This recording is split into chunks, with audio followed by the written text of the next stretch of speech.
Hi, everyone. Welcome. I'm Angela Stockman, and this webinar, which is pre-recorded, is going to speak to the topics of grading and feedback.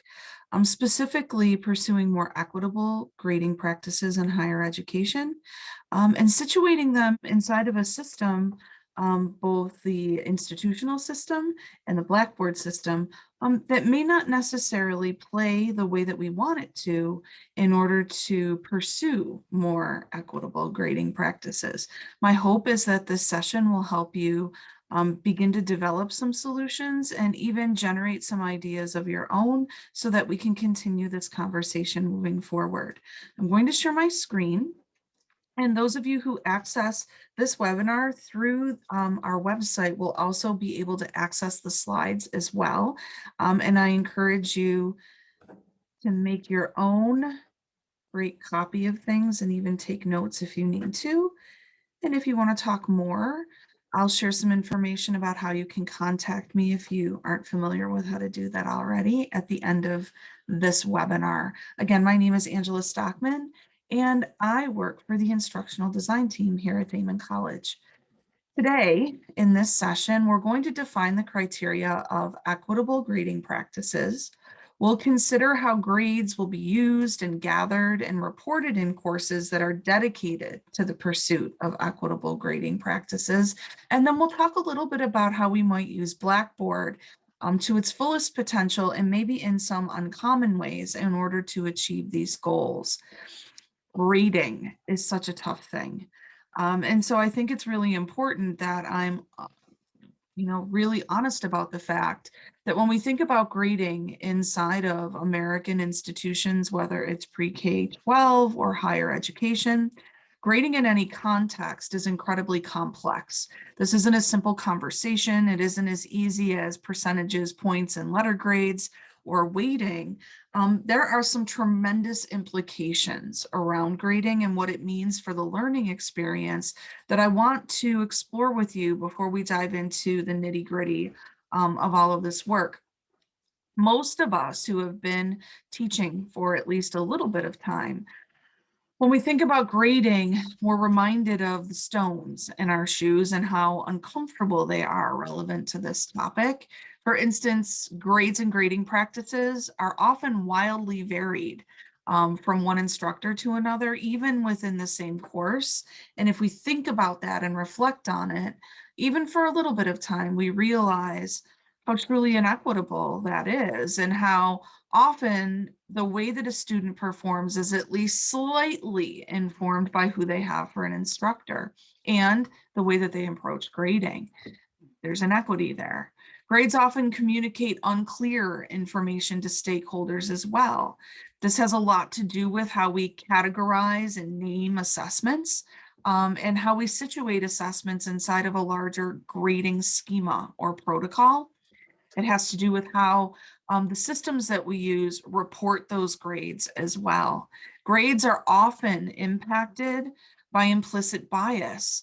Class, gender, race, our experiences, where we come from as instructors and where our students are coming from has a huge effect on how we gather, interpret, share, and respond to the grades that we're assigning and receiving. Also, grades are often mathematically unsound, and just the notion of trying to quantify something as rich and complicated as learning it has us take pause here. Understanding how to get better at these things is important, and in my experience, we never arrive. Getting better at this work is the work of a career, and even at the end of it, we may not have great satisfaction in how we handled this particular issue. The goal is to continue to grow, and especially to try new things and uncommon things. And this is an important conversation because what we know is that grades have a detrimental effect on learning. The relationship between grading and learning is precarious at best, And there are people who have dedicated their careers to this work in the field of education. Rick Wormelli, Dylan William, Myron Dweck, and Ken O'Connor are four of those people. I've linked in the slides to their body of work for each of them. And I encourage you to take a peek at where they're coming from if this is something that you want to take a deeper dive into. But I'm grateful that you're taking the time to sink into this webinar, because this is probably one of the greatest concerns of all. What is the relationship between grading and learning, and how can we improve it? That's what this webinar intends to accomplish for you. Here are some initial considerations for those of you who are interested in pursuing greater equity. It might make sense to begin by defining and conducting low stakes assessments of your outcomes and learning targets, which I'm going to speak to more in a minute, using aligned formative and summative assessments.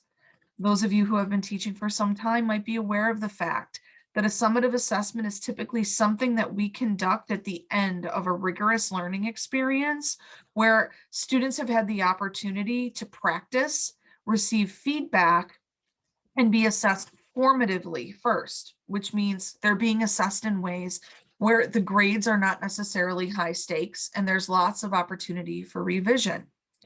When our summative assessments align to our course outcomes and our formative assessments align to our module outcomes and the learning targets that live inside of them, we are moving in a direction of pursuing greater equity around grading. We're also creating a system wherein alignment helps learners gain traction and gain clarity about what they're supposed to be learning and how well they're doing that over time. We might also want to assess mastery of content knowledge and skills that are aligned to those outcomes alone, and put a critical eye on any practices where we are grading effort, participation, compliance, or completion, or the development of dispositions or other soft skills and factors that might require our biased interpretation. For instance, how we define participation is very different perhaps than how learners from other cultures might define participation.